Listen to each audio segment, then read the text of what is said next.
nhà hàng và karaoke. Các cơ sở kinh doanh muốn làm mát không gian nhưng dùng điều hòa trung tâm lại tốn điện và hiệu quả làm mát không rõ rệt. Vậy thì dòng điều hòa tiết kiệm điện công nghiệp này chính là lựa chọn hàng đầu để làm mát không gian thương mại. Máy nén và môi chất lạnh trao đổi nhiệt, hiệu quả làm mát cực kỳ ấn tượng.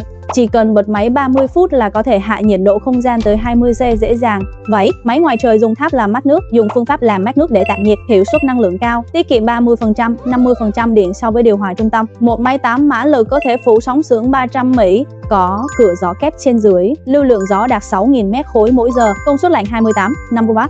Không chỉ chi phí sử dụng thấp mà cả chi phí bảo trì và vận hành sau này đều rất thấp. Vì vậy nếu nhà hàng của bạn hoặc các khu vực KTV cần làm mát, hãy quan tâm đến Phúc Thái Phong. Chúng tôi là nhà sản xuất trực tiếp, nhiều kiểu dáng, công suất, chất lượng luôn được đảm bảo.